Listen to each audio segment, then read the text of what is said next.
They told her she wasn't good enough, not ready, not experienced enough, not what Team USA needed. And in the summer of 2024, while USA basketball boarded a plane to the Olympics, Caitlin Clark stayed home and watched. And that's where everything changed.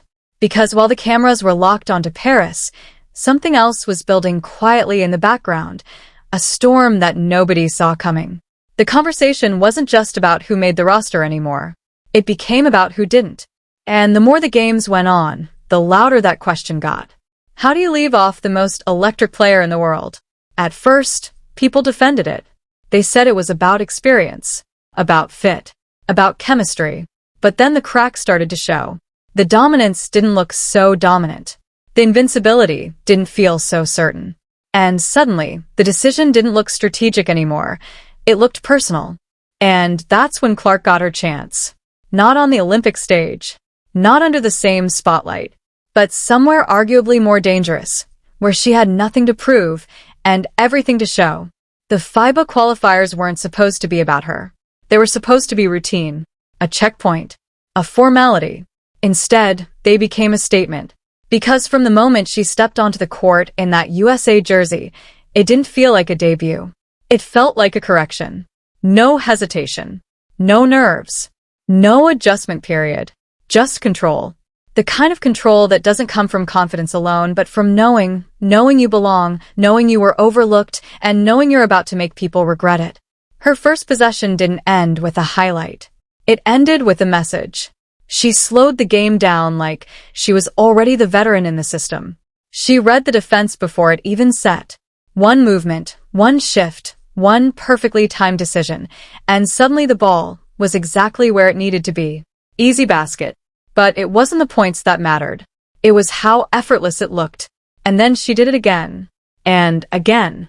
Within moments, the entire rhythm of the game had changed. Teammates weren't just playing, they were reacting to her. Moving with her. Trusting her. The offense wasn't being run. It was being orchestrated. And here's the twist nobody wants to admit. This wasn't supposed to happen. Not like this. Not from someone coming off the bench. Not from someone playing limited minutes. Not from someone who was just told indirectly that she wasn't essential. But every second she was on the floor, she made herself unavoidable. The passes got sharper. The reads got quicker. The shots got deeper. And the defense, something critics love to question, started turning into offense before anyone could even react. Steal. Push. Finish. And one. Just like that, the narrative started collapsing. Because this wasn't just skill. This was command. There was a moment, blink, and you miss it, where everything flipped. She didn't take the shot. She could have. Most players would have. Wide open, rhythm, perfect look. Instead, she baited the defense. Waited half a second longer than anyone else would dare. And then, bang. A pass across the court that shouldn't have existed. 3 points. And the bench erupted. Not because of the shot. Because they knew. They knew what they were watching. This wasn't just a player finding her rhythm. This was a player redefining the entire flow of the game in real time. And then came the part nobody expected. The chemistry. With Angel Reese, a rivalry that had been built up for years, dissected, debated, turned into headlines and narratives, there was supposed to be tension. Instead, there was precision. Clark didn't force it. She didn't hesitate either.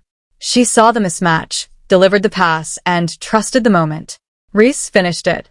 Clean. Simple. Effective. No drama. Just basketball. And somehow, that made it even louder. Because everything people thought they knew about these players, about these dynamics, about these stories, it all started to feel manufactured. Then it happened again. And again. Different players. Same result. With Paige Buchers, it was anticipation. With Kelsey Plum, it was timing. With Ryan Howard, it was trust. Every connection told the same story. She makes everyone better. And that's when the real question started to hit. Not, is she good enough? But how did they not see this? Because the numbers were undeniable. Limited minutes. Maximum impact. A double-double that felt inevitable before halftime. Assists stacking up like it was second nature. shots falling from distances that don't even make sense. At one point, she pulled up from so deep it didn't even look like a good decision. Until it went in. Clean. No hesitation. No doubt. And suddenly, what used to feel like a risk started looking like a weapon. But here's the twist that changes everything. This wasn't about revenge. It wasn't about proving people wrong. Not really. Because if it was, she would have forced it. Taken over in the loudest way possible. Made it undeniable in the most obvious way. Instead, she did something far more dangerous. She made it look easy. She let the game speak. And in doing that, she exposed something bigger than a roster decision. She exposed a gap. A gap between what people think greatness looks like and what it actually is. Because greatness isn't always the loudest. It's not always the most decorated. It's not always the safest choice. Sometimes, it's the player you leave off the list. The one who sees the game 2 steps ahead. The one who doesn't just play within the system, but transforms it. And by the time the final buzzer sounded, the scoreboard told one story. But the game told another. 5 games. 5 wins. Tournament MVP. But that's not the headline. The headline is this. She didn't just earn her place. She made the decision to leave her off look impossible to defend. And now, the same system that once questioned her has to figure out how to explain her. Because the next time that roster is built, the conversation won't start with who fits. It will start with one name. Caitlin Clark, and this time, leaving her off won't just be controversial. It will be unforgettable. One glance, that's all it took. Before the defense could even settle, before anyone in the arena fully processed what was unfolding, Caitlin Clark had already made the decision. Not a safe pass. Not the obvious read. A full-court laser, 3/4 the length of the floor, threaded through bodies, angles, and anticipation itself. It didn't just reach her teammate, it met her in stride like it had been planned minutes in advance, finishing with a smooth reverse layup off the glass. And in that single sequence, something clicked for everyone watching. This wasn't just vision. This was something far rarer, an understanding of the game that exists a step ahead of reality. Coaches didn't just nod at that play. They rewound it. Again. And again. Trying to figure out how she saw something that technically hadn't even happened yet. And yet, somehow, she was still coming off the bench. By the time the Italy game rolled around, that detail had stopped being surprising and started becoming absurd. The most impactful player in the tournament. The one dictating tempo, unlocking defenses, and elevating everyone around her, wasn't even in the starting lineup. And here's where most stories take a predictable turn. Frustration. Subtle body language. Maybe a forced moment or two. But Clark didn't give anyone that. No complaints. No visible irritation. No shift in energy. She didn't try to prove a point. She just kept proving it anyway. The moment she stepped on the floor, the entire dynamic changed again. Her first touch wasn't flashy, but it was surgical. A handoff at the top of the key turned into a manipulation of space itself. She sold the defender one direction, let momentum do the rest, and then slipped the other way like she had already mapped out the reaction before it happened. Help defense collapsed as it should. Most players panic there. That's the moment possessions die. For her, it's where they begin. She picked up her dribble, not out of desperation, but intention, lowered her center of gravity, protected the ball, and then unfolded a step-through move so clean it left multiple defenders frozen. Not beaten. Frozen. As if the play had simply moved beyond their reach. 2 points. Easy on the scoreboard. Devastating in what it revealed. And then came something nobody would have believed just a year earlier. Angel Reese, once positioned as her on-court opposite, her narrative rival, was now setting screens for her. Not symbolic screens. Not casual contact. Real, physical, perfectly timed picks that freed Clark into space. And when that space opened, even for a fraction of a second, the result was automatic. A deep 3, released without hesitation, cutting clean through the net like it had no other possible outcome. If you had told people this pairing would not only work but thrive, it would have sounded ridiculous. And yet here it was, functional, fluid, and quietly dominant. What made it more dangerous was how natural it looked.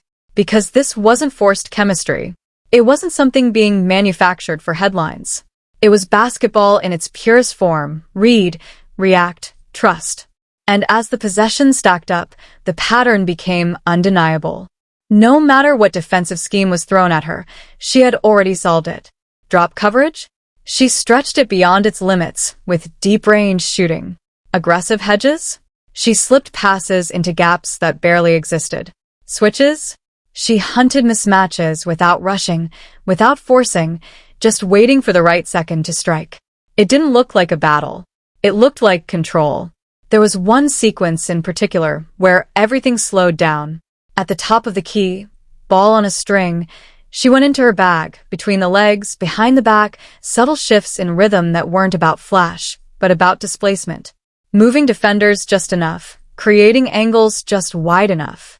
And then, without warning, she stopped, spun, and rose into a mid-range jumper that felt almost artistic in its execution. It dropped in softly, but the impact was louder than any highlight. Because it reminded everyone of something easy to forget in all the passing brilliance. She can score whenever she wants. She just chooses not to. And that choice is what separates her. Because when she plays off the ball, something she rarely gets to do, the game opens up in a completely different way. Alongside Paige Buecher's, the dynamic shifted again. For once, she wasn't the sole creator. She became a weapon in motion, cutting, relocating, reading the defense from a different angle. And when Paige found her drifting back beyond the arc, the result felt inevitable. Catch. Release. Net. No wasted movement. No doubt. Just alignment. By the time the New Zealand game unfolded, it almost felt unfair. She crossed half court, hesitated just long enough to freeze her defender, and then exploded into the lane. But even as she drove, her focus wasn't on the rim. It was on what hadn't happened yet. The help defense that was about to rotate. The corner shooter that would be left open. And right on cue, before the defense could even complete the rotation, the pass was already there. Right to Paige. 3 points. And the sequence felt less like improvisation and more like inevitability. Even defensively, the narrative started to unravel. There's a difference between effort and instinct, and what she showed was instinct at its highest level. Reading ball handlers, anticipating passing lanes, striking at exactly the right moment. A steal here didn't feel like luck. It felt like inevitability. And within seconds, defense turned into offense again. Clean. Efficient. Controlled. But the moment that truly broke everything open came in transition. The ball changed hands. Chaos briefly. And then clarity. Clark already pushing forward, already scanning, already calculating. Teammates sprinting, not hoping for the ball but expecting it. And then she delivered. A pass from near half court, bouncing perfectly into stride, requiring no adjustment, no hesitation. Just 2 steps and a finish. It wasn't just a great pass. It was trust made visible. And then came Spain, the real test. This wasn't a game you glide through.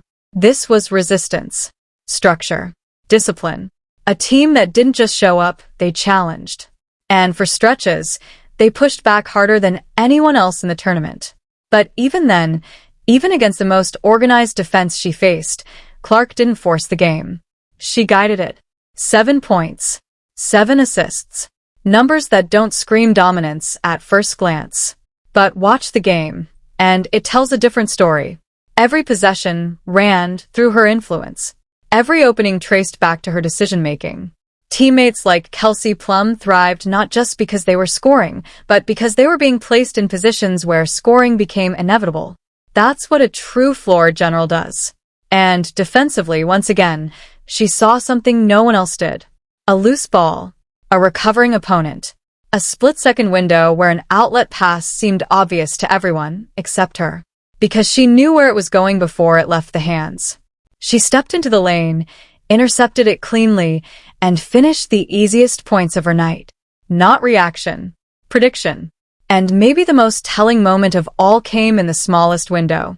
An inbound play. Barely any time left. Chaos under the rim. Bodies fighting for position.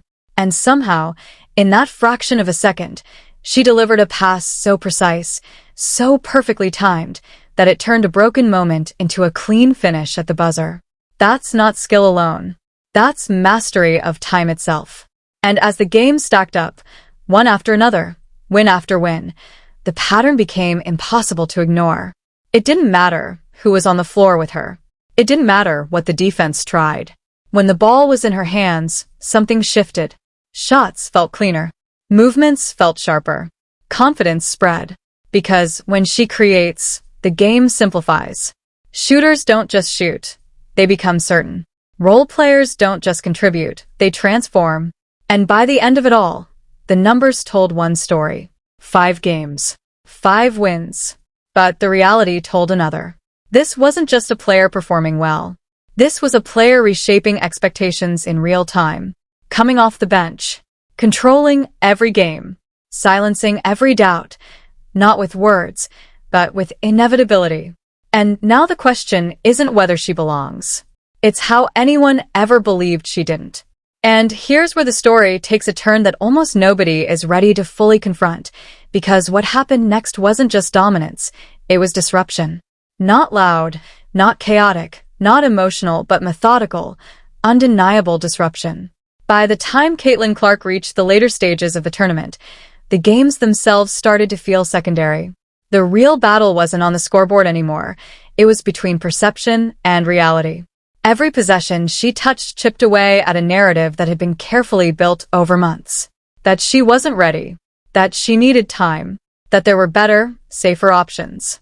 And yet, every time she stepped on the floor, she made those ideas feel outdated, almost irrelevant.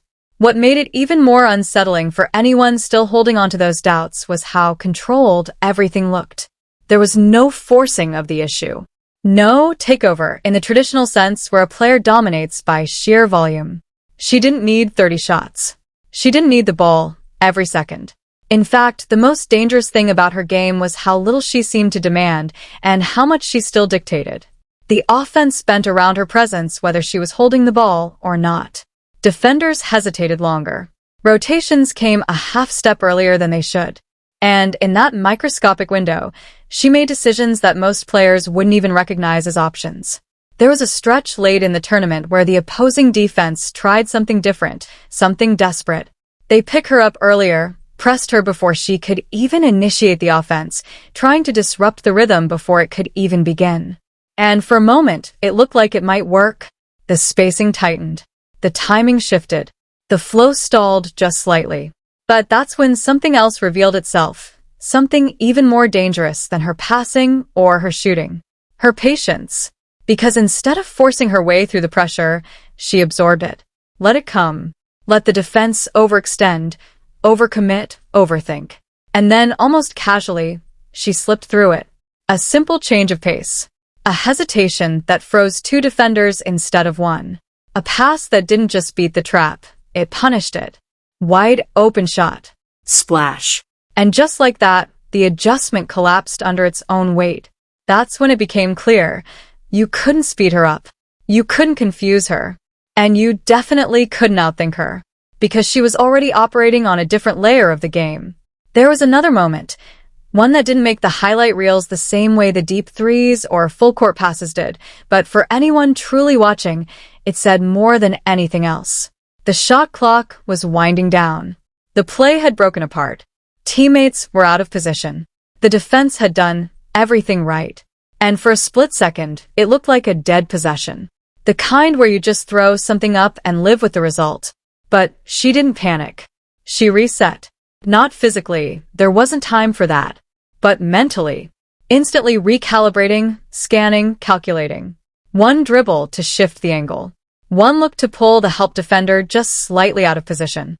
And then, at the last possible second, a pass that threaded through traffic to a teammate who didn't even realize she was open until the ball was already there. Bucket. And the reaction wasn't celebration. It was disbelief. Because at that point, it wasn't about what she was doing anymore. It was about how she was doing it. Even the players on her own team started responding differently. You could see it in the way they moved. The way they cut harder, ran faster, spaced wider. Not because they were told to, but because they trusted that if they did, the ball would find them. That's a rare kind of trust. The kind that changes how a team plays at its core. And suddenly, what looked like a collection of talent started to feel like a system.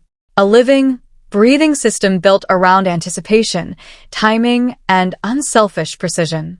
And then came the realization that tied everything together, the twist that makes this entire story hit differently. She wasn't just elevating her teammates. She was simplifying the game for them. Because when a player can see everything, when they can read defenses before they develop, manipulate spacing without over-dribbling, and deliver passes that remove uncertainty, you don't just get better looks. You get clarity. And clarity is what turns good teams into unstoppable ones. By the final stretch of the tournament, it didn't matter who started the game. It didn't matter who got announced first, who played the opening minutes, who checked the traditional boxes of hierarchy. Because once she stepped on the floor, everything reorganized itself around her. The tempo adjusted. The decision-making sharpened. The outcomes became predictable in the most dangerous way possible. Positive. Consistent. Inevitable. And yet, despite all of that, there was still this strange tension hanging over everything. Because the question hadn't gone away, it had only gotten louder. If she can do this now, how is she not there before? How does a player who clearly changes the ceiling of a team end up outside of its biggest moment? It's not a question you can answer with stats alone. Then what happens when she